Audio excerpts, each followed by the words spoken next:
Insightful podcasts by informative hosts.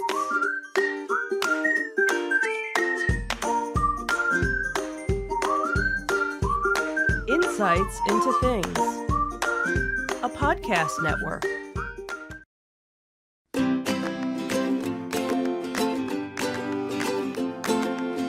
Welcome to Insights into Teens, a podcast series exploring the issues and challenges of today's youth. Your hosts are Joseph and Madison Whalen, a father and daughter team making their way through the challenges of the teenage years.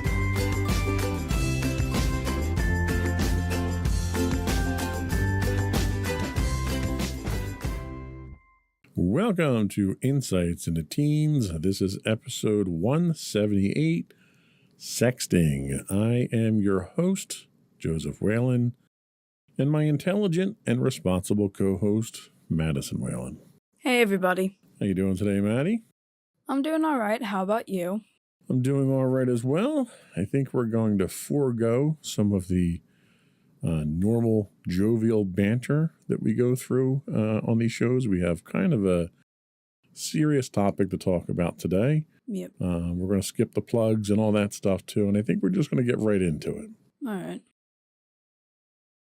So the main theme of this podcast over the past 170 plus episodes has been to educate, entertain, and help teens deal with the trials and tribulations of growing up during some of their most significant formative years. Today's episode's a bit different. This topic was prompted by a recent event that cost the life of a teen through suicide. The story moved me to the point that I wanted to try to ensure the same thing didn't happen to anyone else. We're discussing a very sensitive topic, not to glorify it or to endorse it, nor are we here to pass judgment over anyone who engages in it. Instead, our purpose today is to acknowledge that it happens, discuss the dangers inherently involved in it, and try to help teens understand how to cope with the consequences of it should they engage in it. All in the hopes that the fate that befell the young man in the article we're going to discuss does not happen to anyone else. Now, it's important to note this episode does discuss suicide. If you or someone you know is having thoughts of suicide, please contact the Suicide and Crisis Lifeline at 988 or 1-800-273-8255.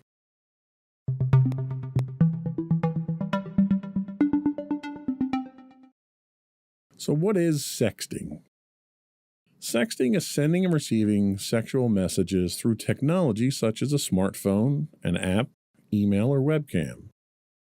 For some people, sexting is a way to explore sexuality, trust, boundaries, and intimacy. However, in some cases, sexting is used to bully, blackmail, and exploit. Sexting can involve words, photos, or videos, such as a message or a post written with sexual language, nude or semi-nude photos or videos of sexual acts, live chats with someone on webcam involving sexual acts, or screen-captured videos or photos recorded from webcam. Not all teens sext, but those who do, their experiences are very different.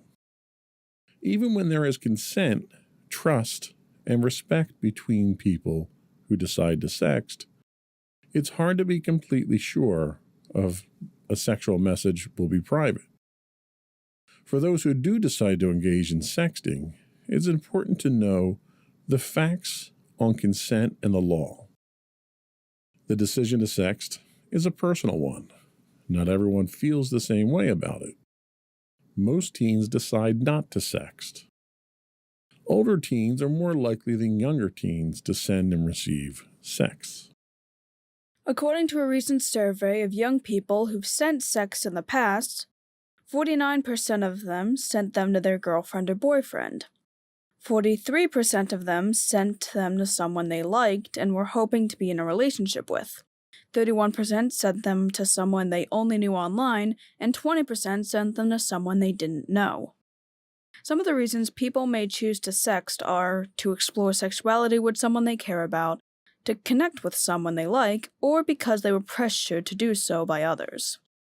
According to the same survey, the top reasons young people gave for why they sexted included: I do it for fun, I was pressured, to get a boyfriend or girlfriend, I was curious, and as a joke between friends. The survey found that 28% of young people who had sent sexual messages felt pressured to do it. Most of the time, this pressure was coming from someone who wanted a sext sent to them. For some people, being sexual through a phone, app, or webcam can feel easier than doing something sexual in person. So now we know we have a frame of reference of what we're talking about here. I'll ask the obvious question that's hanging out there. Have you ever sexted with someone? No, I've never gotten really close to anybody to really want that sort of thing. I never really felt the need to explore that part of myself, and I've never really had an opportunity where I actually wanted to engage in something like that. Has anyone ever solicited something like that from you? No, no one's that I know has ever really asked, probably because I either just keep in contact with friends and don't engage in social media, or just that I don't present myself as somebody that really wants anything to do with that. Okay. Now, do you know if any of your friends have engaged in this sort of activity? Not really. I haven't asked them personally, and I don't really know what goes on outside of that. I know that some of them are in relationships, but I don't know if there's anything that's sent between them at all. And I kind of, like they mentioned, this kind of thing is more or less personal, so I don't really ask too much about it. What are your thoughts on it? Do you think that there's a viable or a legitimate use case for this type of activity? I mean, I could kind of see the purpose in it. Like, the idea of exploring your sexuality is an important thing that, some teenagers tend to go through, and this is a way for them to work on that. And I think doing it in a somewhat, more in a kind of privatized manner is probably all right. I wouldn't say this is the best option for exploring it, but it's certainly out there. It can have its benefits. And I guess I won't have too much of a problem if somebody's doing it, as long as they're not harming themselves or others through it. Okay, that's fair. One of the things that I thought was kind of interesting when I was doing the research for this were the numbers. We talked about the statistics here, and almost half of the respondents to the survey had sent a sext message to somebody else. Do you think those numbers are correct? Do you think it's alarming? Do you think they're really higher than that, and the sample size may not have really shown the true numbers? Or do you think that those numbers are spot on? I guess I don't really have too much of a way to judge it myself. Since I haven't experienced it myself, I can't really say for certain how common it is. I don't really tend to focus too much on this sort of thing, so it's kind of hard for me to have my own idea of what I think the numbers would be. I was surprised by some of the numbers and the ways of how, some people were more or less pressured into doing it than they were doing it willingly. But now, kind of thinking about it, I guess that also kind of makes sense, because peer pressure exists in abundance when it comes to teenagers, and I could see people being pressured into sexting just like they would be pressured into doing anything else. The one thing that they don't talk about is what the medium is for some of these sexting events in the article. Obviously, sexting is a phone-to-phone using SMS text is one thing. But I could see people they talk about social media in here as well. Facebook comes to mind, Twitter, I guess, or X or whatever it is now. Are you involved? Do you use any of these social media? I know you do. You watch YouTube videos. Obviously, I wouldn't consider that social media. But are there any social media platforms that you use now that would engage in something like this? Not really. I have social media apps that were downloaded, but I've never actually used them or created my own account, mainly because I just don't feel like currently having anything to do with social media, and I get enough of, and despite the fact that YouTube technically isn't social media, I kind of have an awareness of what happens on social media through YouTube, so I feel like I don't really need to get any of the other apps since I have one app that technically kind of mentions almost anything. And obviously I don't think too many people are using YouTube to sext because that's a little strange. But it's also, I think, against the platform's rules and regulations too. They would shut something like that down pretty quickly. Yeah, but when it comes to other social media apps, I can certainly see it since you can technically friend people on certain social media apps, or you can make a group with certain people, or you can just engage with someone directly with it. And the only real method I have for that is just the regular messaging app, which you can't really do that with just complete strangers. You have to kind of know the person's number. Okay. Well, we're going to take our first break, and when we come back, we're going to talk about some of the dangers of sexting. We'll be right back.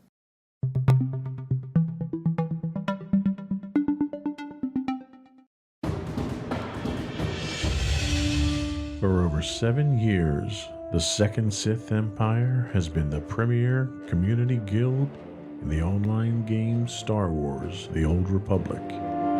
With hundreds of friendly and helpful active members, a weekly schedule of nightly events, annual guild meet and greets, and an active community both on the web and on Discord. The Second Sith Empire is more than your typical gaming group. We're family.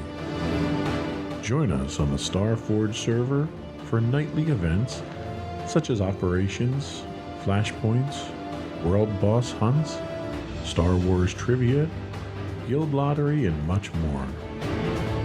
Visit us on the web today at www.thesecondsithempire.com.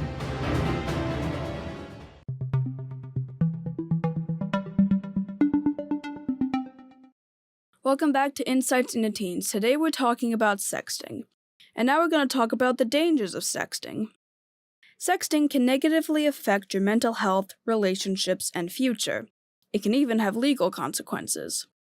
Before sending an explicit photo, remember that once an image is out there, you can't take it back.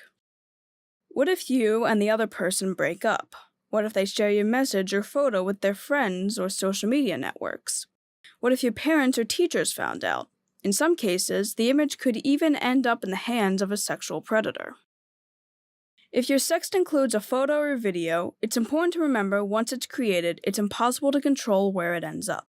Even photos and videos shared through an app promising they'll disappear aren't completely private. Someone could still save a copy. Choosing whether or not to sext is a decision only you can make. Feeling uncomfortable or pressured to sext is never okay. If you're considering sexting, here are some questions to ask yourself. First, why do I want to send a sext? It's important that you feel in control of whether you send a sext and that you send it because you want to. If you're feeling uncomfortable or pressured, it's always okay to say no. How well do I know the person I'm sexting? Sexting with someone you met online or someone who's much older than you has different legal concerns than sexting with someone your own age. If I send a sext with a photo or video, will I have control of where it ends up? It's impossible to have control of a photo or video once it's sent. What's my gut telling me? Trust your instincts. Only take part in things you feel comfortable with. And finally, will the police get involved? It's very possible the police will get involved, especially if any of the following factors are in play. If you were threatened or blackmailed to send the content in question. If abuse or assault is depicted in the content.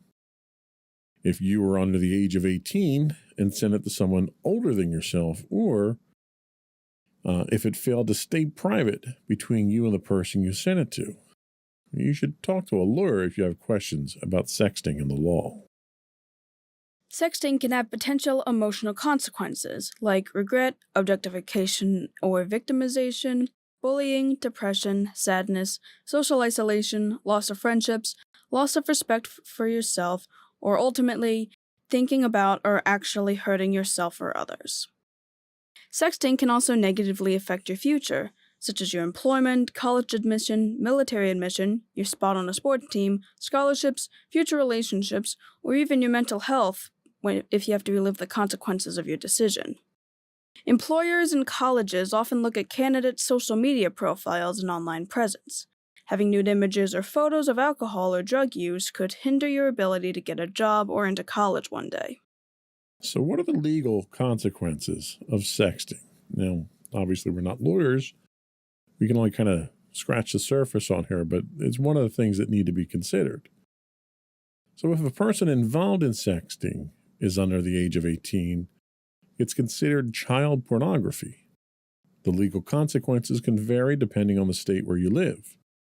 Some states consider it a felony to both send and receive the photo, even if you didn't ask the person to send the photo.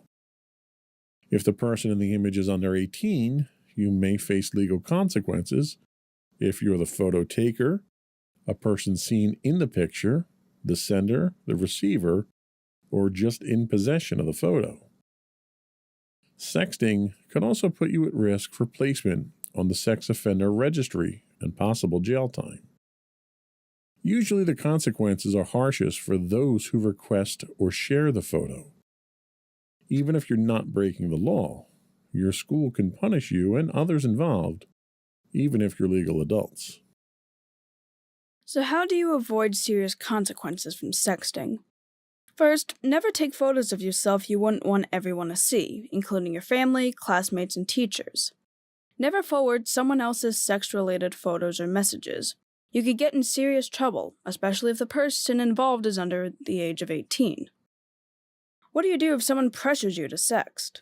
If someone asks you to send a nude photo or explicit message, you may be afraid to turn them down because you don't want them to stop liking you.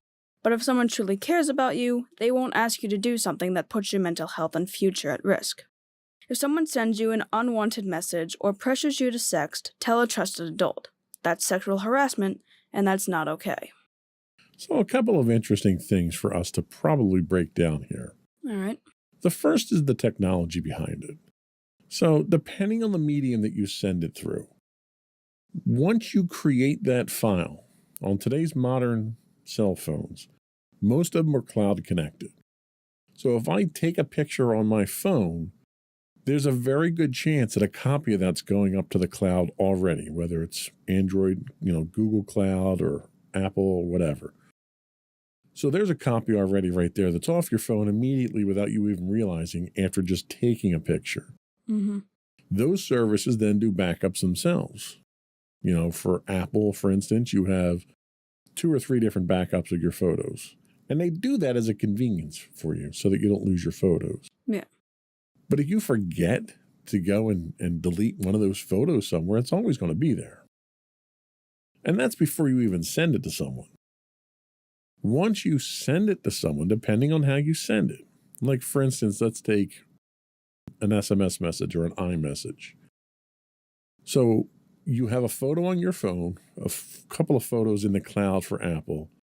Now you're sending a photo to someone. Now, usually, depending on what kind of phone they have, if they have an Android phone and you're sending a movie or a large folder, what Apple will do is it will store it in a temporary location on the web and then send a link.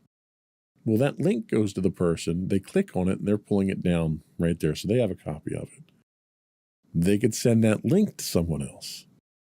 So now you've got at least 2 more copies floating around out there of whatever it is. Possibly more if they send it to someone else.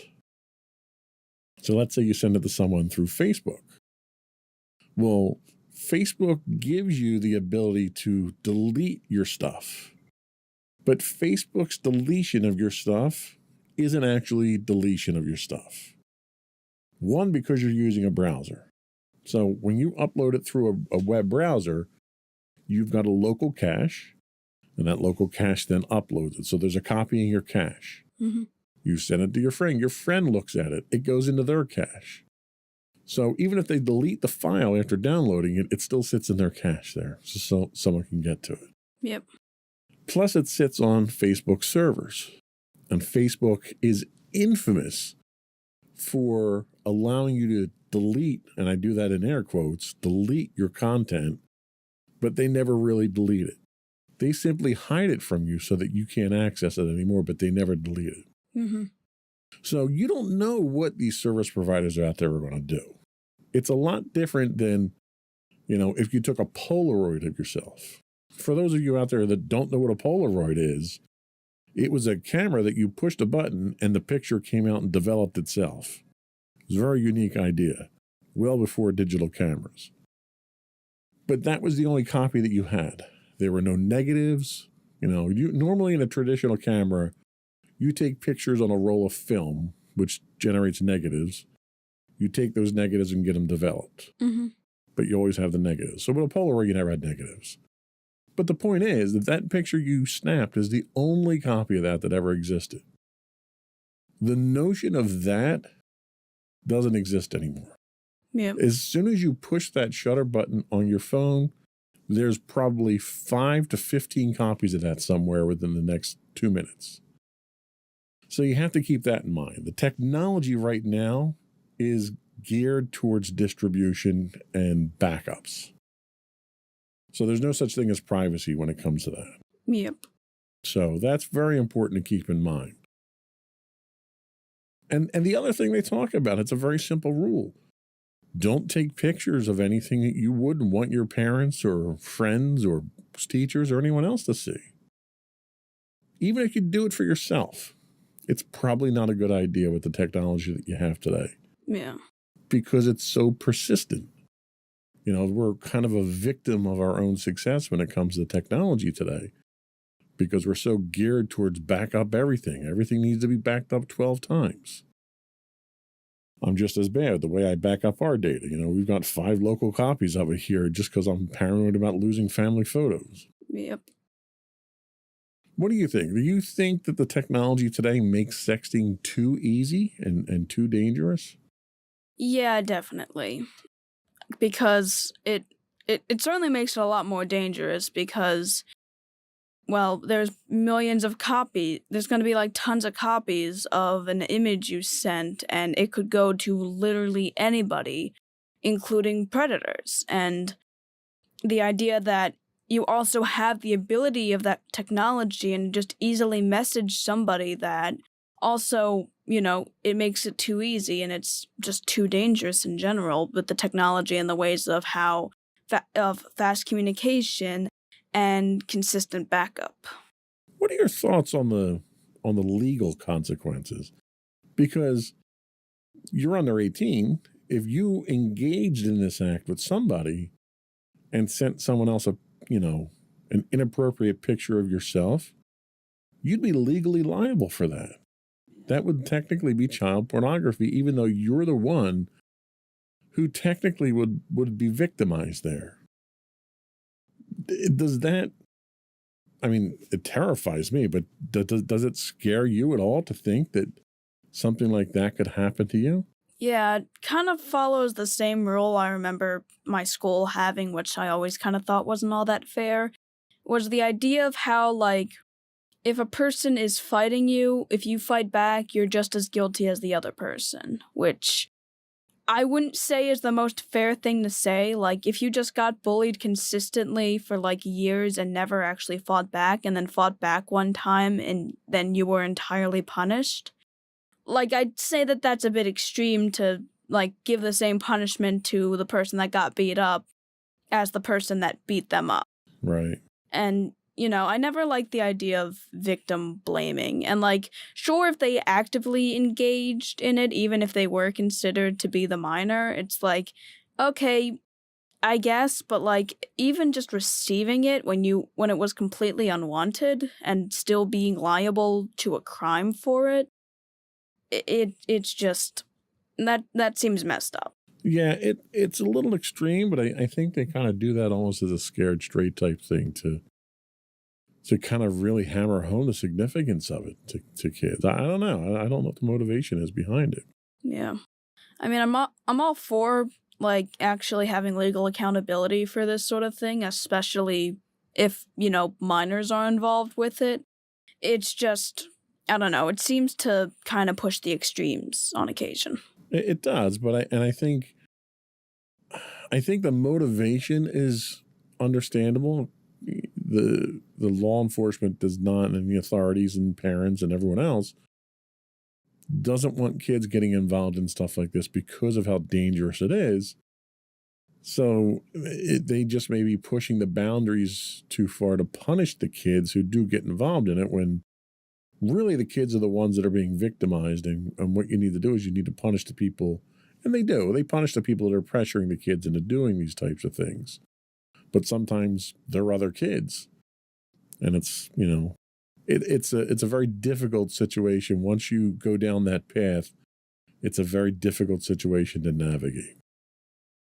So we're going to take our second break, and when we come back, we're going to talk a little bit about, we're going to talk a lot about the consequences, the actual real-life consequences that can come from sexting. We'll be right back.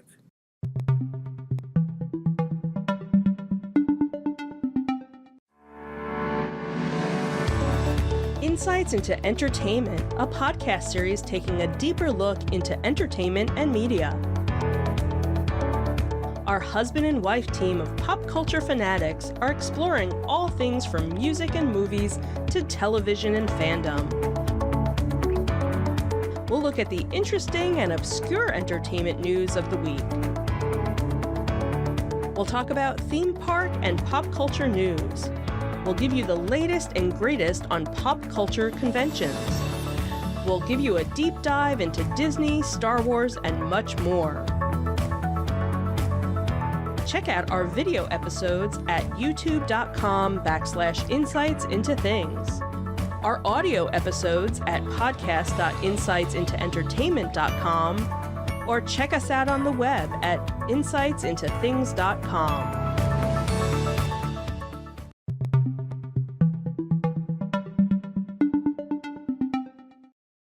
In this segment, we're going to discuss a news article that involved the suicide of a young man.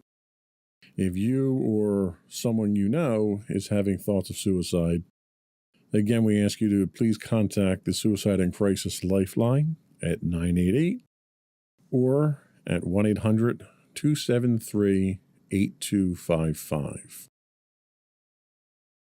Jordan DeMay was a 17-year-old high school student and football player whom his father, John DeMay, described as, quote, smart, he was a good student, and he was a great athlete. The teenager began chatting with someone he thought was a woman on Instagram. The account was real, but had been hacked and sold to a 22-year-old Nigerian man named Samuel Agashi, who posed as a woman. He used the profile to coerce young men into sending explicit photos of themselves. He allegedly used the photos as leverage for money, according to the FBI. Jordan fell victim to this version of extortion, which is termed sextortion. The 17-year-old football player's tragic fate is not uncommon in America and across the world. Teens across the U.S. are falling victim to sextortion on social media. Jordan's father described the attack as, quote, someone came into his bedroom at 3 a.m. and murdered him through Instagram when we were all sleeping at night, and we had zero chance to stop it. John DeMay is sounding the alarm about sextortion after his 17-year-old son, Jordan, died by suicide last year. The suspect in Jordan's death is one of 3 suspects from Lagos arrested recently for allegedly hacking Instagram accounts and sexually extorting more than 100 men online.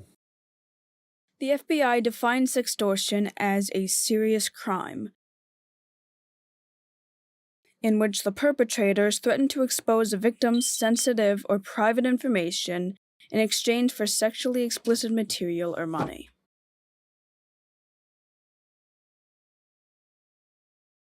Agashi threatened to distribute the explicit pictures the 17-year-old sent to the compromised account of Jordan if Jordan didn't pay him a ransom. The attacker demanded $1,000. Jordan sent $300, and the attacker threatened to expose the victim to his family and friends if he didn't send more.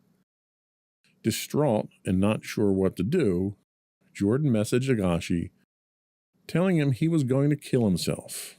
"Good," Agashi responded. "Do that fast or I'll make you do it." Jordan DeMay did do it. A 2018 study published in the Journal of the American Medical Association, or JAMA, Pediatrics, found that nearly 15% of U.S. youth were sending sext or sexual texts, while 27% of youth were receiving them. The perpetrators pose as real people, often as attractive women or men online, and target young and vulnerable victims. They will reach out directly to victims and strike up an online conversation, gain the victim's trust one way or another, and convince them to send nude photos.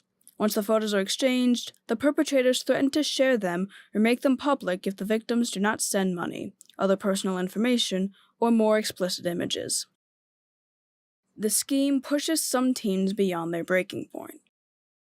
Jordan's father said he encourages parents and teenagers to learn about the risks of sextortion and have a plan in place if it happens to them or someone they know. Specifically, he advises victims to turn off their phones and contact law enforcement or the FBI immediately. He also said he would tell Jordan every single day, if he had a chance, that threats from the sextortionists were not the end of his life. He goes on to say the kids have to just understand that this isn't the end of whatever they think is their life, because it's not, DeMay explained. The National Center for Missing and Exploited Children's Cyber Pipeline received about 32 million reports of suspected child exploitation in 2022. The online incitement category of the Cyber Pipeline saw an 82% increase in complaints between 2021 and 2022. The FBI encourages anyone who believes they are victims of sextortion or knows someone who may be to contact their local FBI office or toll free at 1-800-CALL-FBI. So this obviously is an extreme case of consequences as a result of sexting. We talked about some of the other potential downfalls of sexting. But when I read this article itself, being a parent and being a parent of a child who's of this age range, it kind of struck a nerve with me. And it's looking at these statistics about the 82% increase in complaints in just over a year. It's a real problem. There's I mean, it's going to sound cliche, but there's bad people out there. There's bad people on the internet, and they're going to do things, nefarious things, to try to get money from you, to sometimes to just do things maliciously. They're just evil, and they'll do things to harm you or to get you to harm yourself, not necessarily for any financial motive at all. And I thought if there's anything that we do on this podcast, we try to be positive. We try to be upbeat. We try to teach kids and parents how to get through some of these difficult things. And And I read the quotes about Jordan's father here, and I could almost echo those thoughts myself. And I thought maybe we might have a chance to maybe reach out and help educate other people about this and to try to prevent something like this. What are your thoughts? Yeah, honestly, I believe the same thing. Like, obviously, we always try to make sure that we keep everything lighthearted, because we've talked about darker topics in the past, and we've always tried to at least bring some lightheartedness to the situations while still not downplaying the severity of all of them. And I do think that bringing more awareness to this is the best way that we can stop it. It's how we can stop anything pretty much bad from happening, is try to bring more awareness to it, because if more people know about it, there's going to be more people willing to stop it, or at least be aware of it, so that it doesn't happen as often. I would agree with you 110%. I think mission accomplished today. I don't want to drag this out too far. I know it's kind of a dark topic. We usually are not quite this low key, but I wanted to make sure we treated this subject with the respect that it deserved. I think we're going to forego the closing remarks. I think what you just told us there, I think, very easily summed up the overall sentiment we have here. Before we do go, though, I did want to throw some quick plugs out there just to remind folks to subscribe to the podcast. You can find audio versions of this podcast listed as Insights into Teens, and you can find audio and visual of all the network's podcasts listed as Insights into Things, and we're available on Apple Podcasts, Spotify, Google, iHeartRadio, TuneIn, pretty much anywhere you can get a podcast. I would also invite you to write in, give us your feedback, give us your thoughts on the subject. I'd be very interested to hear what our listeners have to say about today's talk. You can email us at comments@insightsintothings.com. You can find us on Twitter at insights_things, or X, whatever it's called now. You can also find us streaming 5 days a week on Twitch at twitch.tv/insightsintothings, where you can find links to all that and more on our official website at www.insightsintothings.com. And you. And don't forget to check out our other two podcasts, Insights into Entertainment, hosted by you and Mommy, and Intent to Know Tomorrow, hosted by you and my brother Sam. And that's it. Another one in the books. Bye, everyone.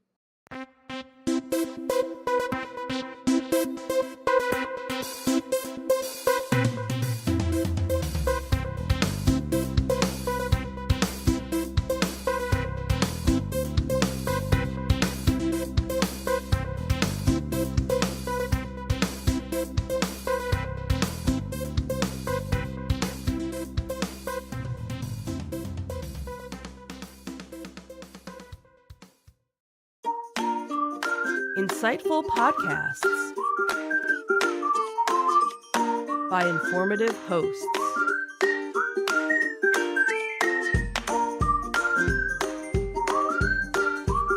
Insights into Things, a podcast network.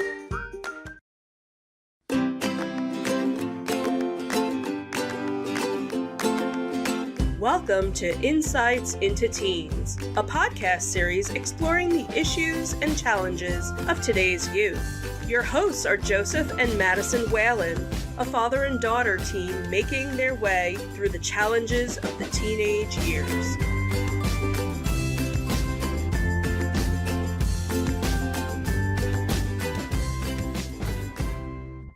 Welcome to Insights into Teens. This is episode 176, Distorting Parental Rights.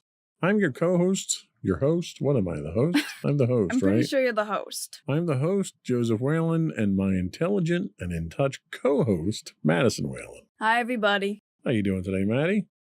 I'm doing all right. How about you? Doing all right. So today's topic is going along with a series that we had tried to kind of stick to a theme of controversial topics. Yep. And I think this is probably the hottest one that we've had to deal with so far.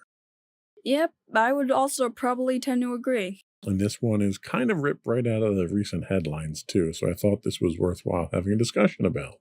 Yep. So there have been a lot of talk about parental rights from prominent conservative personalities. This is a topic often associated with LGBTQ rights, the history of slavery in our country, and other sensitive topics. Laws are being passed in some states that are essentially changing the history and culture of our nation to fit a false narrative in the name of parental rights. Today, we're going to talk about some of these initiatives, what they're based on, what reality really is, and how these politically motivated ideologies are adversely affecting our kids in the name of political agendas. But before we do that, I want to take a moment to actually thank our audience for pushing our Insights into Things podcast beyond the 50,000 download mark. Yay! We hit that earlier this week. Thank you very much for that. That means I won't bug anyone to subscribe to the podcast because apparently people obviously are. Yeah. I would, however, invite you to give us your feedback right in. Tell us how we're doing.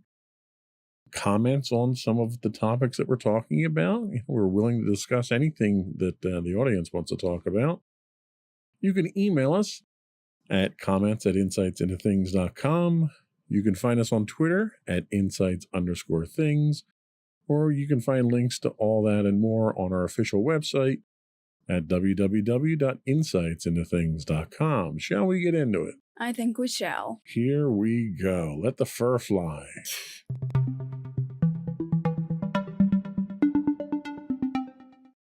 For kids in school, the focus should be on math, science, reading, history, and the other subjects and learning habits that will set them up as good, productive citizens in the world. I think most parents would agree with that. Yeah. But these efforts have been sidelined by campaigns mounted in the name of, quote, parental rights. Some parents are demanding that books be banned from curricula and school libraries, targeting teachers and administrators based on viewpoints and fighting for control of various boards of education. There are no question that parents deserve a say in shaping their children's educations.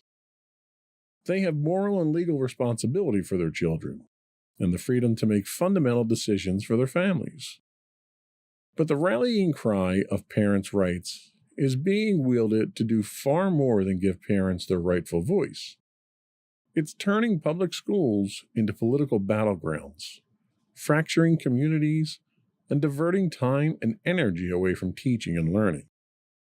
The current parents' rights movement goes well beyond the usual channels of dialogue between families and schools, such as parent-teacher conferences, PTA meetings, and calls to the principal. The movement is an organized nationwide effort waged by advocacy groups, including Moms of Liberty, the Parental Rights Foundation, and No Left Turn in Education. Their aim is to activate parents... No. Advocate? No, activate. All right. Their aim is to activate parents to contest what is taught in the classroom, what books are available to students, and the professional authority of teachers, administrators, and librarians to carry out their work. This campaign goes well beyond a judicious effort to prompt reconsideration of controversial aspects of certain school curricula or questions of age appropriateness of certain materials and narratives. Rather, its methods center on censorship and are chilling speech in classrooms across the country. So it's worthwhile pausing there just for a moment to kind of talk about that. So when they say they're talking about activating parents, basically what you have is you have a bunch of special interest groups out there that have their own agenda. Mm-hmm. And in order to get that agenda passed, they're riling up parents with this false narrative of, well, if you don't do something about it, it's going to ruin your children's future.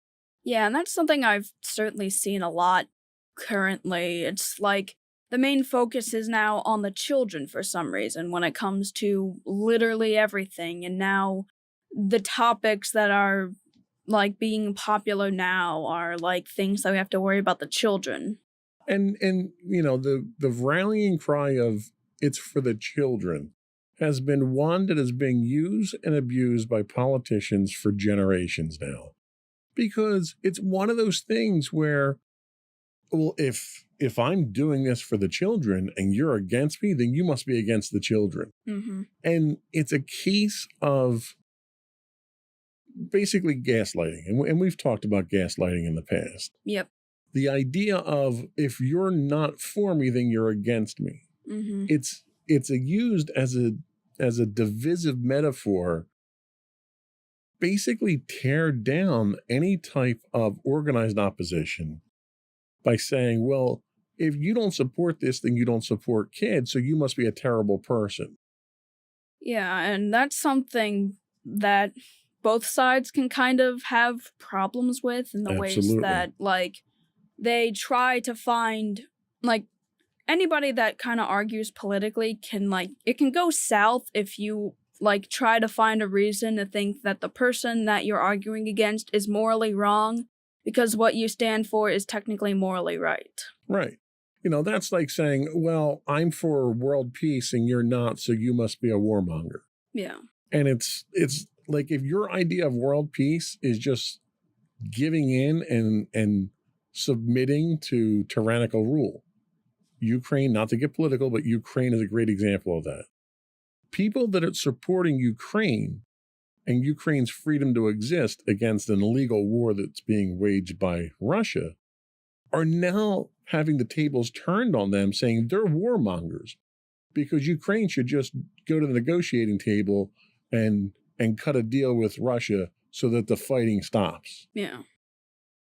And the people that are saying that are basically saying, well, you just need to give Russia what they want. And if you don't do that, then you're a warmonger. You want this war to continue. Yeah, and that's like, and obviously while it's a less extreme example here in the US, it's still something that's being waged in the ways of like, oh, well, if you're not, I'm doing this for the children. I'm telling you that Exactly. I'm doing it for the children. It doesn't mean that if, well, I don't know. It's just, It's what's called a straw man argument. Basically, you're propping up a what if hypothetical situation out there and saying, well, if you don't support that, then you're terrible. mm-hmm. And it's a form of psychology that has been used in the past, but it's being used by not some very not nice people, like the Nazis, for instance, and fascist Italy have used these type of techniques. And the scary thing is that our political system today and these special interest groups are now turning to these tactics because they're very effective tactics. Yeah, because like with strawman arguments, a lot of the times like they can't be debated with. Right. And that's like the problem with it. It's like I'm all for people debating different topics, but when you use strawman tactics of saying, well, I'm completely in the right because I'm supporting this, so that means that if you're trying to argue with me, then you're completely wrong. Right. That's not going to leave any room for debate because apparently that you're the person that's supposedly in the right, so you can't really be debated with. Right. And there's no chance of reasoning with people that go down that path anyway. It might be worthwhile for us to do a podcast on straw man arguments and where some of the flaws are. But let's get back on topic. Yeah. So in Alpine, Utah, 52 books, including Judy Blume's Forever and Jodi Picoult's 19 Minutes, were pulled from school library shelves after an internal audit initiated by the school board determined that they contained sensitive material and lacked literary merit. Now, who makes that determination is kind of really what's up for debate. After an outcry, the district pulled back slightly, limiting access to the targeted books to students whose parents opt in and make them available to their kids. Which makes sense. You know, if the whole thing is about parental rights and parents having power to determine what their kids can and can't see, then the parents should be making these decisions. Yeah. You shouldn't be getting legislatures and politicians involved. Absolutely. However, in Florida, Missouri, Georgia, Tennessee, Texas, Utah, and other states, campaigns have spurred the passage of new laws to limit the availability of books in schools, sometimes under penalty of steep fines for teachers or punishment for librarians. There's an extra R in there somewhere. Yep. I don't know. You understood what I said. I didn't need that extra R. I'll save that one for another word. Yeah. PEN America has documented more than 2,500 book removals in the 9 months between July 2021 and June 2022. The accelerating pace of book bans across the country might suggest that such measures are popular. But surveys show, I feel like I'm doing a game show, survey says? Surveys show that upwards of 70% of Americans, including both Democrats and Republicans, oppose these bans. A 2022 Harris poll revealed just 12% of respondents favor banning books on divisive topics. In the name of vindicating their rights, parents with special interests are pursuing tactics that the overwhelming majority of parents and citizens reject. And let me pause there again just for a second. In the 1930s, and I want to keep going back to this, and people probably are not going to like it, but in the 1930s, when the Nazis were coming to power, the first thing they did was start banning and burning books. As soon as you control the knowledge that people get, you can define what history is and what your place in history is. Yep. There's no such thing as bad knowledge, regardless of what the church may tell you. And I'm not going to lie, I'm going to go back even further. I remember when I was learning about ancient Egypt and that, whenever there was a new pharaoh, they would basically, the hieroglyphs from the other pharaohs, they would pretty much, destroy them and, paint hammer in hieroglyphs over them to basically rewrite the history and make the history lost to the other pharaohs. Anytime you look to control the knowledge that's disseminated to your population, it's an attempt to control history. And all it is it's an attempt to control the population, really. Yep. So this is why we learn history. We learn history so that when history repeats itself, we have a reference point that we can go back to and say, see where we went last time we allowed this to happen? And it's a warning sign so that we don't go down that path again, because we already had one Hitler in history. We don't need another one. Yeah. The Nazis have no place in our society anymore. So we have to keep that in mind when we talk about these things. So the origins of the parental rights movement reveal why its new focus on restricting school curricula and reading lists is so distorted and counterproductive. Michael P. Ferris, the driving force behind the Parental Rights Foundation, was an architect of the homeschooling movement, advocating for parents who wish to educate their children privately at home. Homeschooling won adherents in the 1970s and 80s as court rulings, including in a 1986 Tennessee case in which Ferris was an attorney, rejected parents' efforts to get certain books, including Macbeth, removed from the curriculum on the grounds that they offended families' religious beliefs. When these litigants failed to enlist the support of courts to impose their religious preferences in public school classrooms, Ferris and his allies shifted tactics, seeking to be, quote, left alone by the government to educate their children as they saw fit. So they want to be left alone by the government, but now they're lobbying the government to pass rules in their favor. Yeah. Right. And if you have books out there that offend families' religious beliefs, don't read them. It's wonderful having choice and having choice in society. I know, right? The new efforts of the past few years represent a return to Ferris's original approach. In 2007, Ferris launched ParentalRights.org, a group that is now at the forefront of mobilizing parents against what its website describes as expert agents of the state, namely teachers, librarians, and principals. He says that as though they're a terrible thing. Expert agents of the state. Oh, you mean teachers? Oh, yeah, those teachers have nefarious intent, right? Okay, sure. ParentalRights.org's current president, Will Estrada, has celebrated the movement's rising influence, saying, quote, "We've been speaking into the void, whereas now suddenly everyone cares about parental rights."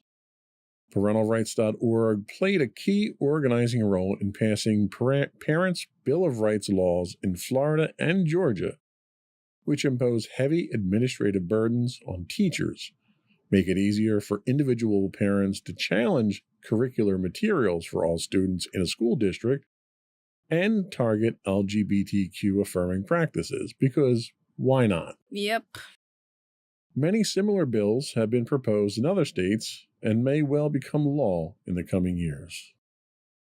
The parental rights rhetoric campaigned by Ferris has become a staple of some conservative attacks on public education. At a conference of the conservative Moms for Liberty, Florida Governor Ron DeSantis spoke about the importance of parents being able to challenge the books available at schools. The conference included a session on, quote, gender ideology in our schools, a movement that for years sought to prevent the government from controlling how they educated their own children, now seeks to decree what entire student bodies and school districts can and cannot learn and read. The rhetoric of parents' rights has morphed from a movement aimed at constraining the power of the government over education to one that is mobilizing politicians and legislators to extend the heavy hand of the government into the classroom. So you just look at the name of these organizations, right?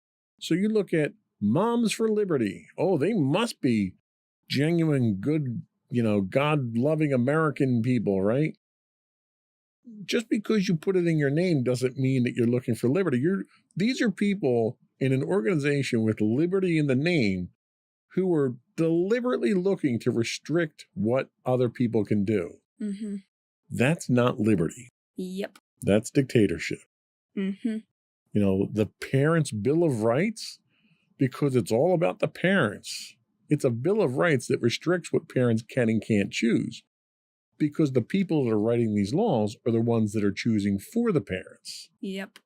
So it's really a bad job of hiding propaganda is what this is. Mm-hmm. It's people who want control. And the vast majority of people who are active in things like this, it's all about control. You're going to sit there and tell me that, well, parents deserve the right to choose, but here's a law that tells you what you have to choose. Yeah. It's what we call hypocrisy. Yeah, and it's just it's like one parent can complain about one book and then it's ruined for everybody. Exactly. If something offends you, don't read it. Don't have your kid read it. Don't ruin it. Macbeth. Okay. There isn't Shakespeare is like the penultimate source for everything since his time. Yeah. To ban books that he wrote is a pretty desperate ploy. Mm-hmm. And it's the subject matter of Macbeth because it's a good portion of it's anti-conformism. And they don't want things that spark people's thoughts. They want control. If they control the thinking, then they control the population. Yeah. We're going to take our first break here, and when we come back, we're going to talk about more good news about parental rights. We'll be right back. Yippee.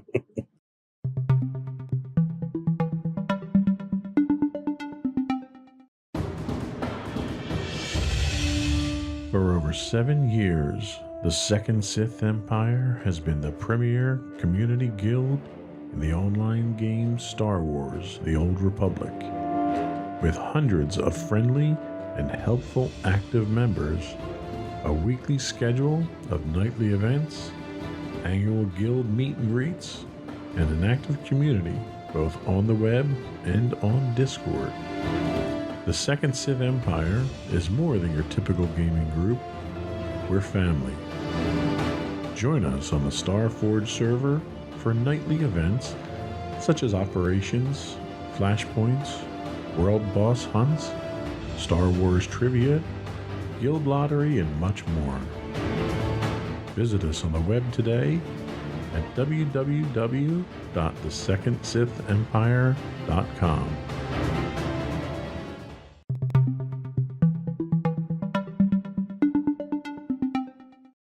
Welcome back to Insights into Teens. Today we're talking about distorting parental rights. So a recent Exactly. words are hard. So a recent report from PEN America on book bans documented how groups organizing under the banner of parental rights curate and publicize lists of books that they view as, quote, indoctrination. Which is the ultimate irony here, really. Yep, certainly. They then present those lists to district officials, and then administrators remove the challenged books from school shelves. Establish processes for reviewing challenged books objectively to determine if concerns are founded are swept aside as books are banned wholesale. The report found that proposed or enacted legislation, as well as political pressure from lawmakers, played a direct role in over 1,100 bans across the country, or in at least 40% of the bans. Spontaneous, sweeping book bans have become an alarming new norm, in which titles are removed at the slightest sight of complaint from parents or lawmakers. You know, this reminds me a lot about the 1950s Red Scare of Joseph McCarthy, where he saw communists everywhere, didn't have a shred of evidence to anything, and wound up ruining people's lives, all in the name of more political power for himself. And that's exactly where this is going here. Mm-hmm. As stakeholders in the school system, and simply as citizens, parents should participate in deciding how schools are run. Their voices deserve to be heard alongside the expert judgment of principals, teachers, and librarians. But to use legislation and mandates to declare certain stories and ideas off limits violates the compact underpinning public education. Parents who opt out of public schools, rather than private academies or homeschooling, are signing up for a system who opt for, not opt out of, Parents who choose public schools are signing up for a system designed to serve entire communities and general interests. They're pooling their resources with other families to raise future generations. You ever hear the idea it takes a village to raise a child? Yep. That's what this is. It's one thing to believe that parents have the right to forego regular schooling in favor of imparting an individual belief system to children at home. It's quite another to insist that public school curricula and libraries be remade to match those predilections. These tactics also risk denying and defeating children's own sense of educational and intellectual agency. Efforts by parents to dictate what books their teens read and subjects they study stand in the way of allowing children to develop the autonomy and judgment they will need in adulthood. Schools should breed critical thinking such that no book or lesson has the power to indoctrinate a worldview.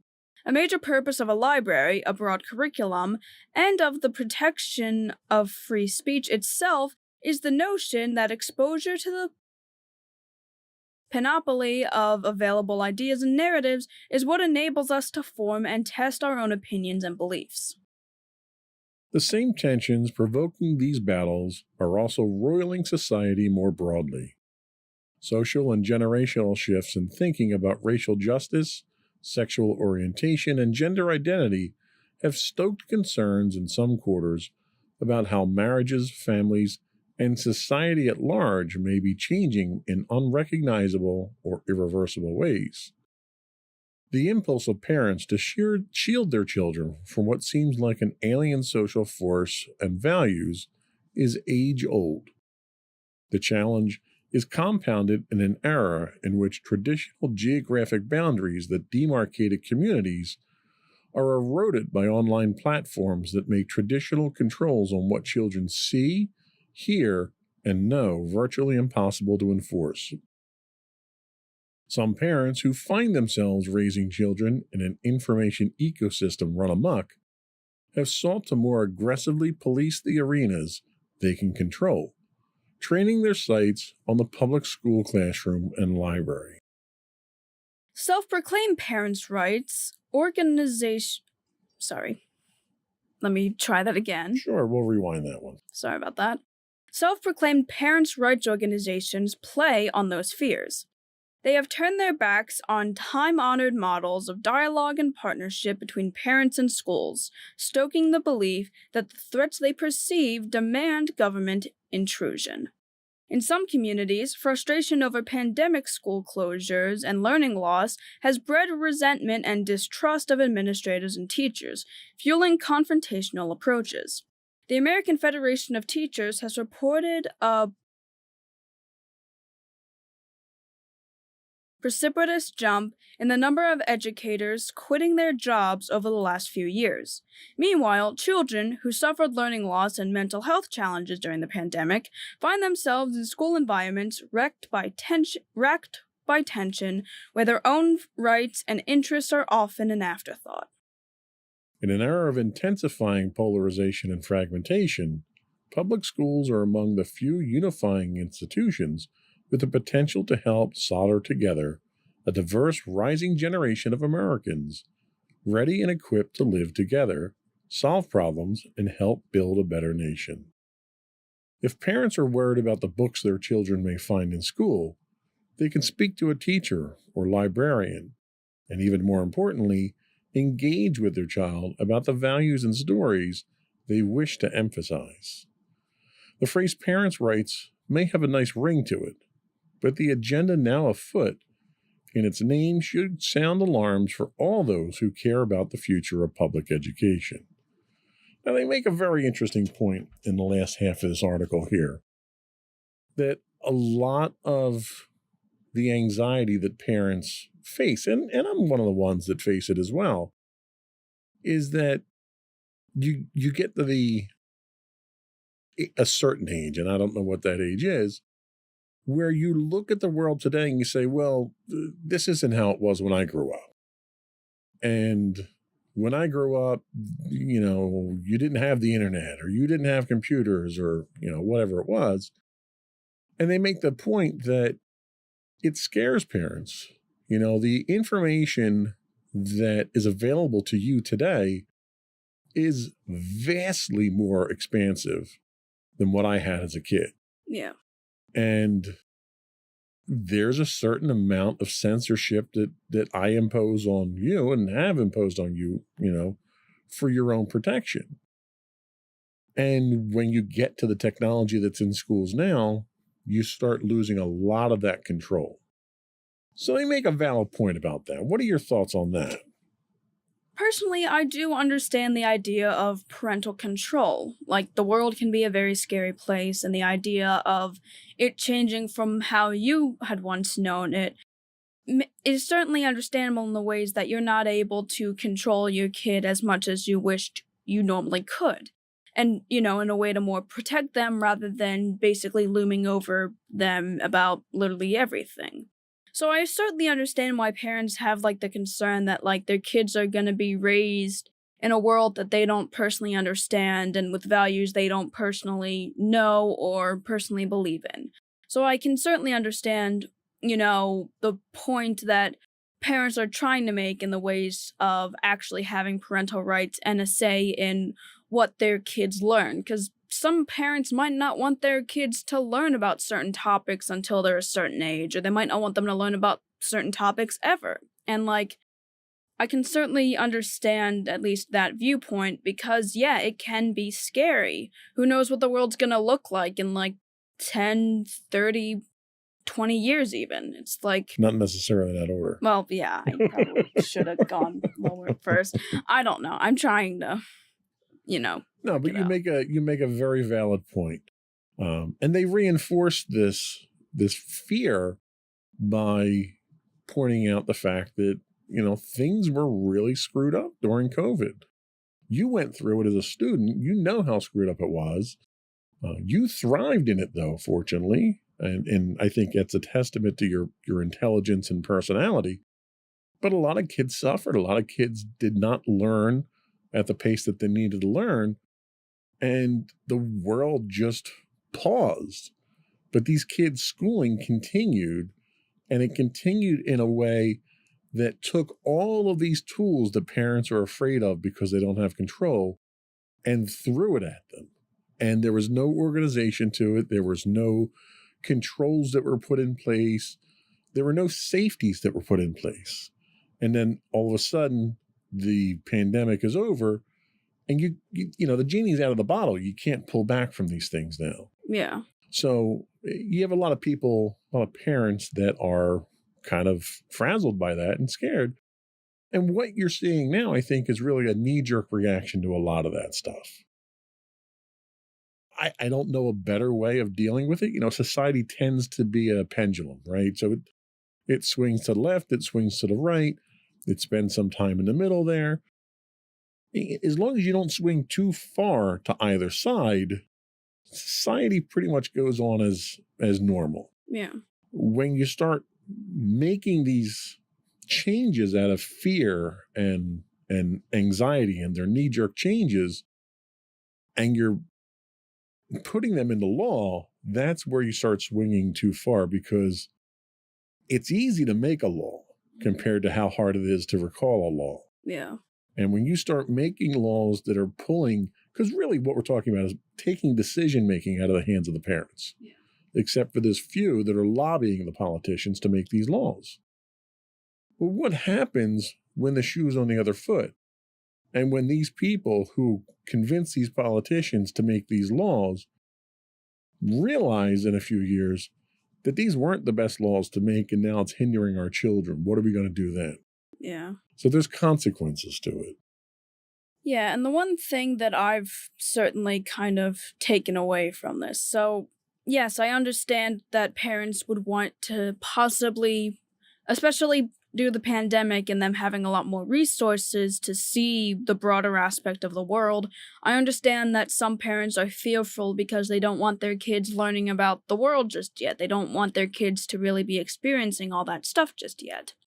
And while I understand that concern, I'm also of the mindset that at some point they're gonna have to learn about it. And obviously, when they learn about it is certainly up for debate. What's the best age to teach them about certain topics?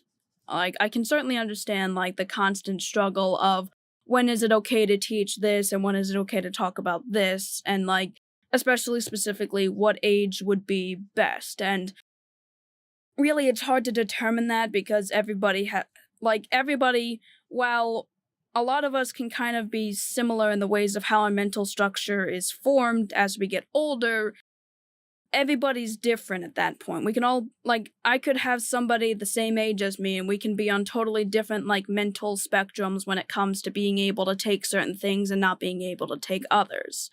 So, really, defining the idea of when to be taught about this kind of stuff is something that's incredibly difficult to really determine. However, it is important to keep in mind that at some point, that point's gonna come eventually. You never really know when, but it's important to keep in mind that it's gonna happen. Right. And I agree. And, you know, I'm one of those overprotective parents when it comes to you. There are certain topics that we've had on the docket to talk about on this podcast for some time now that I just haven't felt we were ready to talk about those things. Sex and drugs, but not rock and roll. We're not going to talk about rock and roll. But, you know, there are topics out there that we're getting to that point where we have to talk about them. Because if I don't, then I'm doing you a disservice. Yeah. But I'm going through that anxiety already of, oh my God, you're growing up. I have to deal with it. How do I cope with it?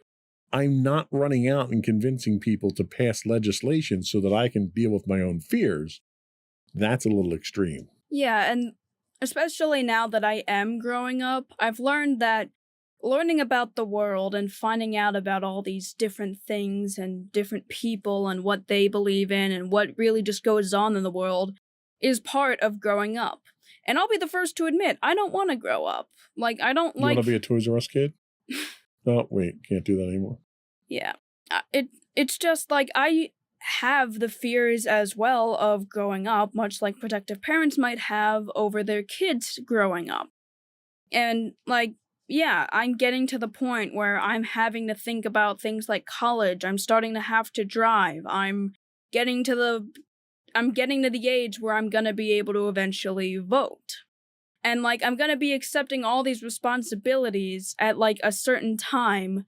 And a lot of people aren't really ready for that sort of thing. Like, it's technically like a set time almost where, like, every responsibility is thrown at They you. just drop it right on your shoulders all at once, yeah. Basically, they just drop it all on your shoulders and you're just supposed to deal with it. Yeah. And that's what I think a lot of these parents kind of have to understand, is that at some point, all that load is going to be dropped onto your kids.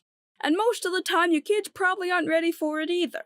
So the best thing to do, like they mentioned, is to communicate with your child. And that's really the best thing you can do, because you're both technically going through a similar experience. You're watching your kid grow up into a world that you're fearful of how they're going to react to it, and your kid is forced to have all this burden on their shoulders as they get to just this certain age where all this grown-up stuff is just implanted into their minds, and that, oh wow, I have to deal with all this right now and I don't even think I'm ready for it. And that's a very good point. And this is why this podcast works so well, is that perspective. Because as parents, our job is obviously to keep you alive, but also to get you ready for that. And if we don't, then we're failing as parents. So I have to overcome my desire to protect you so that I can get you ready for that, so that you can be, like I said at the top of the show, productive citizens in society. Yeah. And everything that's going on here with parental rights is not doing that. It's doing the exact opposite. Mm-hmm. So we're going to take our last break, and we're going to come back and talk about more good news, the ongoing effects of catering to conservative propaganda in our schools. Yippee! We're going to bash those conservatives on this one. We'll be right back.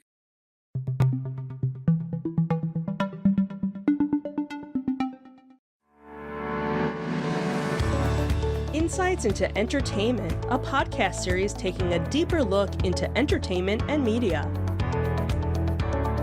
Our husband and wife team of pop culture fanatics are exploring all things from music and movies to television and fandom. We'll look at the interesting and obscure entertainment news of the week.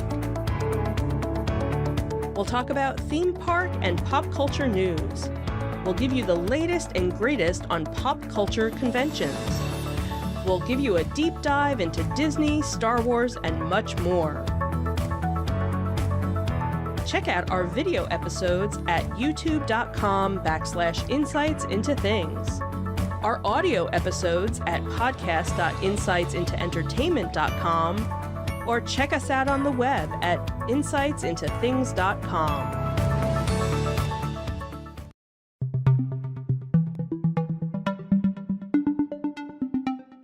Welcome back to Insights into Teens. Let's talk a little bit about the ongoing effects of catering to conservative propaganda in our schools. This actually comes from a CNN article. They say that recently an email was sent to the parents of several school districts in Florida making an announcement about AP psychology courses availability to students in the state. And the letter reads, quote, "As you may have seen in the news, the Florida Department of Education has determined that under Florida Administrative Code, select content cannot be taught in Florida classrooms. The College Board AP Psychology course contains such content. College Board requires educators to teach the entire curriculum for an AP course college credit consideration. Therefore, AP Psychology is no longer a potential course option for Florida students to receive college credit." Now, these decisions came after the College Board, which administers the Advanced Placement Program, announced that the state had effectively banned AP Psychology because state legislation, commonly referred to as Florida's Don't Say Gay law, doesn't permit instruction related to sexual orientation or gender identity, which the College Board considers essential for completing the course. Florida officials have countered that AP Psychology hasn't been banned, but rather that the College Board is playing politics by telling school districts they can't offer the course unless it's taught in full. Florida Department of Education Commissioner Mandy Diaz Jr. issued a statement that AP Psychology can still be offered, quote, in its entirety in a manner that is age and developmentally appropriate. But Florida counties are rushing to figure out what this guidance means before students begin the new school year. As Florida continues to serve as a model for other conservative states looking to overhaul their public education systems, it's vital to understand what led to the standoff over AP Psychology and what this controversy reveals about the politics of parental rights in the supposedly, quote, free state of Florida. It isn't Florida's first scuffle with the College Board. Earlier this year, the state banned AP African American Studies from its public schools after Republican lawmakers asserted the course taught critical race theory. That decision led the College Board to revise its AP African American Studies curriculum, but the changes didn't appease Florida, nor did it stop several other states from putting the course under review. In the current fight over AP Psychology, the College Board has indicated it doesn't plan to negotiate with Florida. Some Republican lawmakers in Florida have predictably responded by accusing the College Board of being, quote, so committed to wokeism that it's willing to sacrifice the course rather than adjust it to comply with Florida's rules. I think it's hilarious when politicians accuse someone who's not a politician of being political on a topic that they inflame themselves. Yep. Again, hypocrisy. Mm-hmm. The AP Psychology has even been caught in that AP Psychology has even been caught in the crosshairs of the Don't Say Gay law, may surprise many Florida parents. When the controversial legislation, officially titled the Parental Rights, again, let's stick to, false names here. The Parental Rights in Education Act was first proposed in 2022. It only pertained to classroom instruction for students in kindergarten through third grade. How does AP Psychology get involved at third grade? Well, that narrow designation helped inoculate the bill against much of criticism directed at it. Yet critics recognize that Florida's restrictive legislation wasn't really intended for only its youngest students. Instead, as some educators and LGBTQ activists contended it was the opening wedge of a broader assault on LGBTQ rights in public education in the state. In April, that plan became clearer when Florida State Board of Education expanded its ban on instruction about sexual orientation and gender identity through the 12th grade. The bill sold to Florida voters as a sensible measure to ensure kindergartners wouldn't hear about sex in the classroom would now prevent high school seniors from being able to learn about the psychological basis of human sexuality, and possibly also from earning college credit for such coursework. So here's another classic example of misdirection and gaslighting. So they got the initial law passed by saying, this is so that children between kindergarten and third grade don't have to learn about sex. Well, what horrible person would want to teach a third grader about sex? So everyone jumped on board and said, oh, you're right. Yeah, we shouldn't be teaching these kids about sex, even though there wasn't a single course or anything in the curriculum that had anything to do with teaching kids about sex at that age. Yeah, while we aren't in Florida, when I was in kindergarten through third grade, I never learned any of that stuff. Right. Not about any sort of sexual orientation, whether it be straight, gay, lesbian. I didn't learn about any of that. And this was put on the books preventatively so that we didn't distort our children. And if you said no to it, well, then you're a horrible person. You want to expose these young kids to sexual education? What's wrong with you? What kind of monster are you? So it was, again, that dominant philosophy of, you have to go along with this or you're a terrible person. So you're not allowed to debate with it either. Right. So that got it passed. Well, shortly after it got passed, they went in and they revised the bill. So now it's not the third grade, now it's the 12th grade. And they did all that behind the scenes, behind closed doors.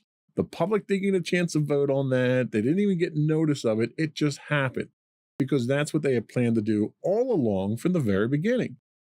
Let's convince people, let's lie to people to get the bill in, and then we can manipulate the bill however we want. That's how these politicians are thinking. People need to keep that in mind. In light of all the talk in Florida and around the country that parents should have a greater say over their children's education, it's worth noting that the AP Psychology class apparently has generated little objections in Florida in the past. Quite the opposite. It was the 5th most popular AP course in the state in 2021. For the 2023 to 24 school year, about 30,000 Florida students plan to take the class who can't now. Now, what kind of effect is that going to have on their future college now that they can't get those credits? Given both AP Psychology's popularity and its uncontroversial reputation in the state, the dust-up over the course exposes the lie of the parental rights discourse in Florida and elsewhere. Some Florida parents have voiced their anger that the course may be canceled, just as they've protested the ban on AP African American Studies. Rather than empowering parents, and this is really the moral lesson of this podcast, rather than empowering parents, Florida's overreaching legislation always seemed to be just a play for power by the state's Republican lawmakers, and especially a publicity stunt by a small-minded governor who wants to be the next president. And that's where it is. He's trying so hard, and failing miserably, by the way, at becoming the next president, that he's doing everything he can to get what he perceives are wins in his column that say he should be president.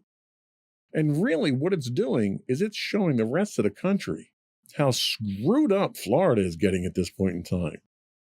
So in a separate aside, just to kind of emphasize the impact here, the state of Florida is losing. It's a huge convention state.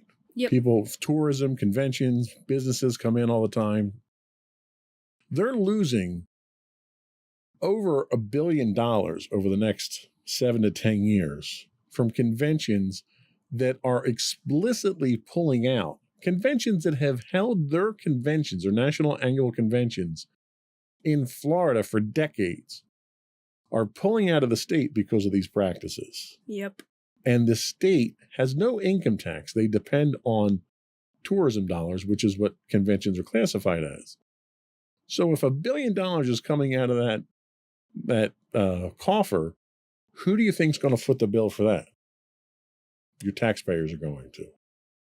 Just like he's in the middle of a battle, a very personal battle, DeSantis is, with Disney. And that's costing the state over $1 billion as well. Who's going to pick up that tab? The taxpayers are going to. Also that he can garner some kind of, I don't know what kind of attention, because it's all negative attention he's getting,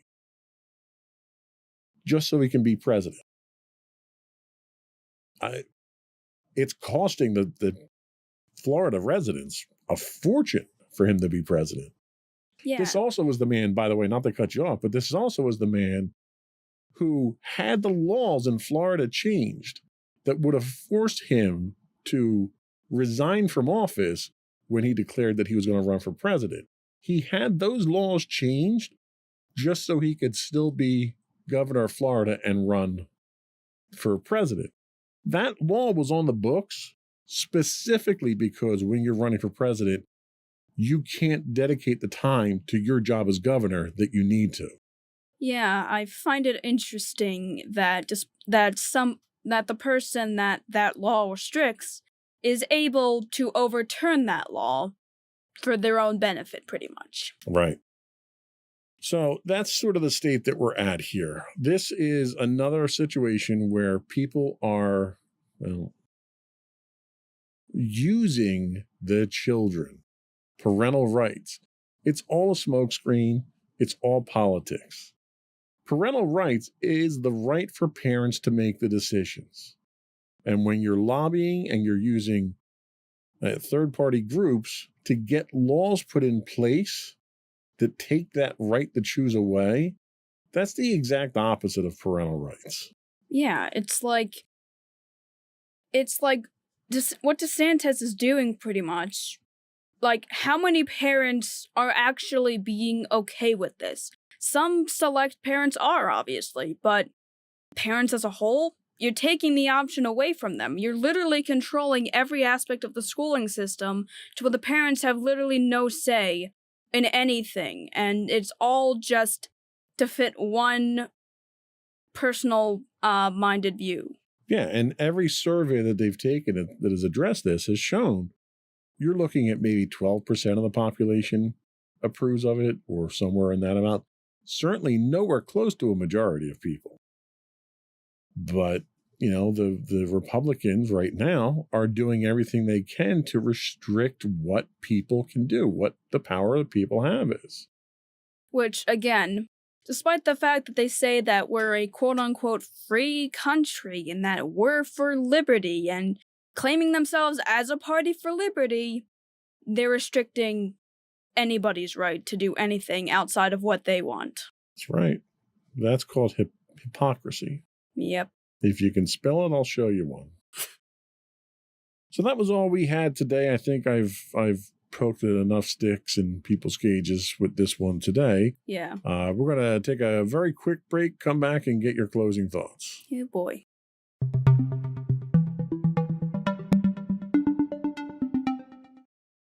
Okay, so to everybody out there, I just wanted to say that the concern for parental rights, to an extent, is a reasonable one. The idea that you don't want your kids to learn certain things at certain ages, yes, it's respectable and it's understandable considering the vast changes that the world has been going through.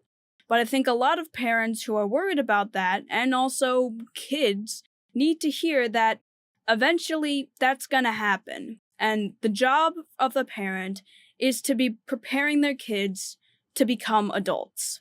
And it's a scary thing for everybody. Parents are scared that their kids are gonna grow up and are gonna have to face the world because they're just worried that they're gonna face it in a way that they don't really understand because they don't personally understand the world from when they were originally children and had to face it themselves. And children themselves are terrified about growing up because they're gonna be thrusted with all these responsibilities that they may not feel like they're ready for. And I feel like the whole point is to really not think about it politically, but think about it in the ways of how do you think it'll help to actually benefit your child rather than to push any sort of political agenda. Communicate with your children, communicate with the board. Don't just don't get politics involved with it. Don't get legislators involved with it. If it does have to come to that as like a really extreme example, sure. But in reality, legislation shouldn't have to dictate what schools can and can't do. Sage words as always. Thank you. It's also worth noting that one of the things that we try to do here is educate, inform, and to a certain extent entertain. Don't take I'm not asking anybody to take what we say as gospel. Don't take what we say as what you should believe. I want to enable people to go out, do your own research. It takes us a little bit of while to do the research for each of these podcasts. And I would encourage people to go out and source your own information. Fact check us. Go out and think for yourself. All we're really trying to do is to spawn people to action. Yeah, and that is one of the good things about having all these resources now is that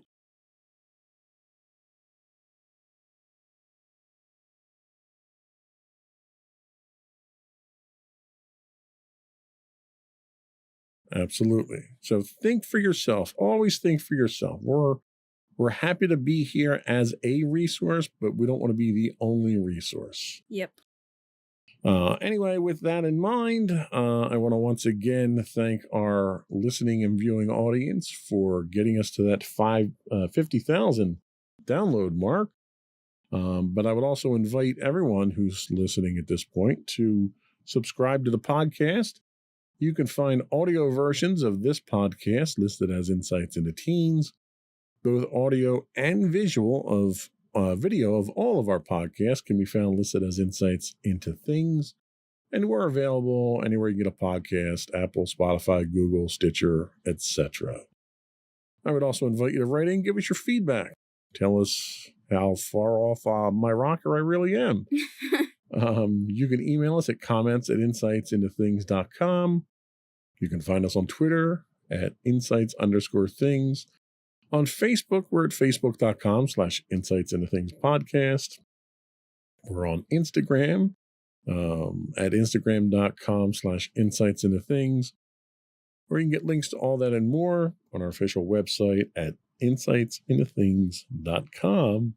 And don't forget to check out our other two podcasts, Insights and Entertainment, hosted by you and Mommy, and Insights into Tomorrow, are not really monthly podcasts anymore, hosted by you and my brother Sam.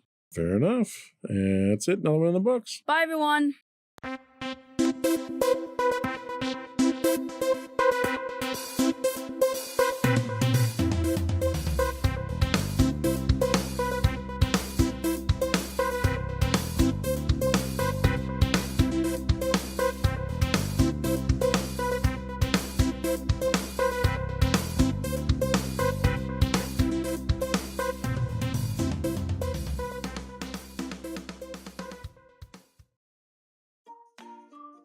Insightful podcasts by informative hosts.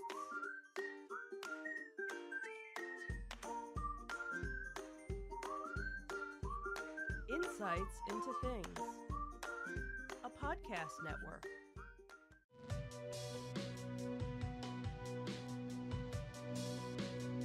Welcome to Insights into Tomorrow, where we take a deeper look into how the issues of today will impact the world of tomorrow. From politics and world news to media and technology, we discuss how today's headlines are becoming tomorrow's reality.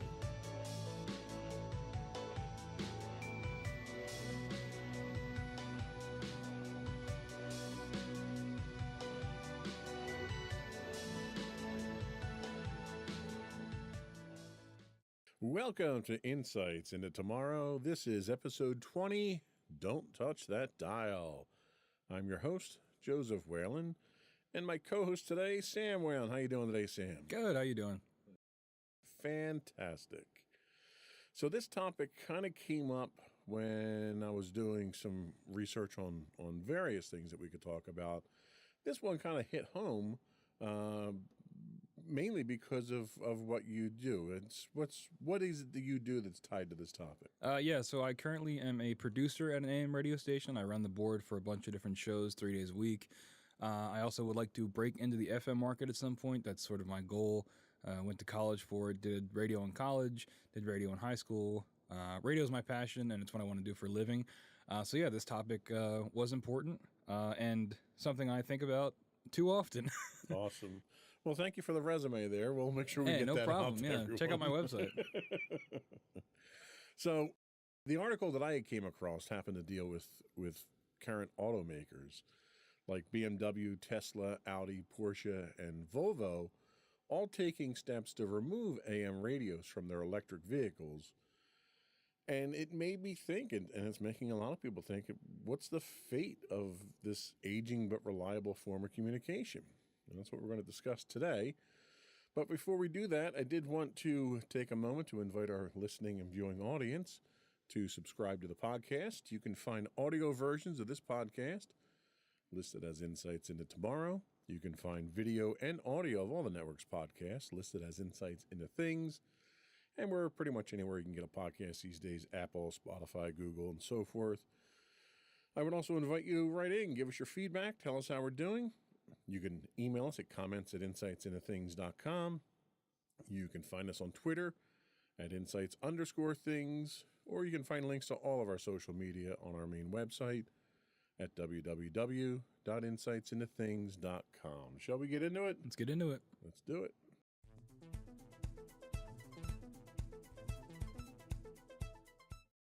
So there's one particular article that I read was on a site, northjersey.com. And they kind of talk about the fact that it's no secret that AM radio has kind of lost much of its luster over the decades. And it was introduced in the early 1900s. And it's lost out to superior technologies, FM being the first one that threatened it, satellite radio, and now we're talking, podcasts and streaming and YouTube and everything you can get over the internet now. In fact, that's one of the things that these car companies are saying is that everything that you could get over AM, you can get over streaming now in the car, which I guess is a valid point as long as that infrastructure is working, right?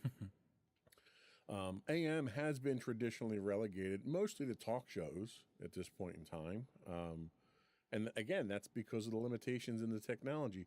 Can you talk a little bit about your experience with AM and what the limitations of that technology are and why people might be wanting to move away from it? Sure. Yeah. I mean, if you listen to any AM broadcast, you're going to hear it immediately, the difference between AM and FM.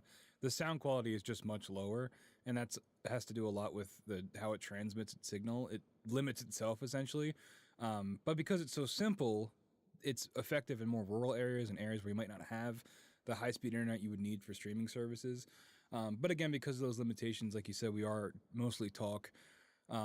Because anything more complicated, you just wouldn't hear it because it's, as it's broadcasted, it's all garbled, and talk is the only thing that really can come through effectively.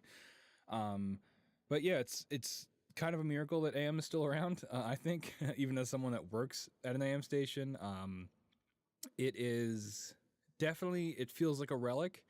And when you bring it up to anybody, you immediately they're like, it's dated and it feels dated. But there is still a market for it in areas where it's not as populated, where it's easy to get an AM signal. We do have people that call in still. We do have listeners, even with those limitations. So, well, and that's the technology itself doesn't lend itself to high fidelity broadcast, stereo, or all the new fangled high grade music and stuff that we do now. But what it is, it's reliable and it transmits very far. It doesn't, because of the frequencies that it operates on, it's not as susceptible to interference with, objects. Wi-Fi, for instance. You run Wi-Fi in your house, and if you have drywall in your house, that can interfere with your Wi-Fi signals because of the higher frequencies and weather too. Yes, that's one thing. But I will say that from a weather standpoint, it's interesting listening to AM radio in a thunderstorm because every time there's a bolt of lightning, you can hear it over the radio. Yep. But it's exactly that reliability that resulted in it becoming really America's backbone for our national public warning system, which is one of the paramount reasons that people are trying to preserve it now, not just, for talk radio and such, but a large chunk of our emergency broadcast system is done over AM radio. In fact, our government is still trying to preserve this. U.S. Congressman Josh Geitheimer thinks we can't lose AM radio. He says AM radio is resilient to cyber attacks, nuclear threat, and natural disasters. He goes on to say that when cell phones go out, the internet gets cut off, or television doesn't work because there's no power in your house, you can still use an AM radio. It'll still be there. Yep. And that's true. I mean, people have hand crank AM radios for emergency weather services and natural disasters and things like that. How significant do you think it would be if AM went away and we lost those forms of communication? Would it be a public health hazard? I think it definitely could be because, when all else fails, you would still be able to turn to that. Everybody, even if they've never tuned to AM on their car or radio before, you can, and you would still be able to get that information. If that goes away, there really is no no last resort that you'd be able to go to get that information. You could, we get government warnings on our phones, but if there's some kind of electrical malfunction, your phone is dead, and there's no cell service, no internet service, you're not going to get those alerts. TV broadcast, you see emergency alert system tests on TV all the time. But again, if power goes out or if the TV networks go out, you're going to lose that service. AM radio, it's pretty hard to shut it down unless you like destroy the transmitting towers, because no matter what, it's going to go out. And like you said, you can get a hand cranked radio to always get that signal. So I think it would be, it's like it seems like a really low chance that we'd have to use it for something. But if we did and we didn't have it, the consequences would be pretty rough. Well, and, I'll take us back to when 9/11 happened. I was working up in central New Jersey, so most of the radio and TV stations that we had pulled from New York. And when the first tower went down, it took one of the major transmitting stations for all the television networks down. Oh, really? I didn't know that. Yeah, and because it was mounted on top of the tower, because it was the largest structure in the city, and we lost all of the antenna service that we had at the time. We didn't have cable; we had antenna service, and obviously it's a time that everyone's kind of scared, not knowing what's going on. So you're looking to get news. Well, all the internet sites were hammered at the time. You couldn't get anything. In fact, the only internet news we could get, we had to go to European sites to get that, and they had, spotty reporting at best. We had someone who had an old 9-volt radio in their desk that they would listen to on their break. And they pulled that out, they pulled up an AM news station, and that was how we kept in touch during 9/11. So it's not that unreasonable to think that it's that important. And it's, the whole reason this topic came up was because of the auto industry kind of pushing the issue itself. But that's not really the driving force behind this, but it's the reasoning behind the auto industry's move away from AM is sketchy, I would say, at best. What are the reasonings that they have for moving away from AM? So I'm looking at the show notes. I'm just trying to make sure we covered the right parts. We already covered the issues, but yeah, the real issue is deeper than car makers trying to modernize their products. This is from Forbes magazine. 40% of all radio listening is done in cars, which is great for us and the radio side of things because you're guaranteed an audience. A lot of, like when you do ratings and stuff, you can't guarantee an audience, but radio, you can kind of cheese the numbers because everyone's got a radio in their car. Even if they're not really listening, it's on. So that counts when it comes to ratings. Sure, yeah. If the auto industry turns away from AM, losing that large percentage of listeners could doom the platform and make it impossible to stay commercially viable, which is also very true because in radio, it all comes down to your ratings so that you can sell advertising to then go back into the station to fund more things. It's a cycle. And ratings are everything. If you don't have those ratings and you don't have that market, you've pretty much got no reason to be operational because it is all commercial based, even if it is being used for government services. Bipartisan groups of elected leaders have sponsored the AM for Every Vehicle Act, which I imagine is, a bill to force AM in every car, no matter what. Exactly. Yeah. And I think that would be a good thing, because even if you never use it, like you said, when it comes to 9/11, having it in a time like that would be extremely useful and helpful. And if there was no option for that, I don't know what you would do. I think it would make panic even worse than it probably already would be. Yeah, I agree 100%. I think it's almost like a safety blanket at this point in time. People know that if they need to get that information, they can, even though they might not avail themselves of it on a regular basis. There's thousands and thousands of weather radios out there that people have just when there's a storm, and those weather radios get their information over an AM band. Mm-hmm. Now, one of the things that the auto industry is claiming is that because of the electrical emissions from electrical vehicles, it causes interference over AM radios, and they don't want a negative experience for their users that are listening to AM radio. Like that Venn diagram is pretty small. That's a very good point. Is that the fact that they've got people that are listening to AM radios are clearly not looking for a high fidelity signal to begin with. Yeah, I don't think, like I said, the Venn diagram of electric car users and AM radio listeners are that in between is, I would argue, probably non-existent. and I would tend to agree with that as well. So, and that's why I say I think their motivation for it's to save money, but I can't imagine that putting an AM capable radio in an electric vehicle is the cost center. Well, it's also probably because they want to have a deal with satellite radio companies, because most times when you buy a car now, it's got Sirius built into it, Sirius XM. Well, yeah, but my vehicle has Sirius built into it. they didn't have to not have AM on it. Yeah. Yeah, I don't know.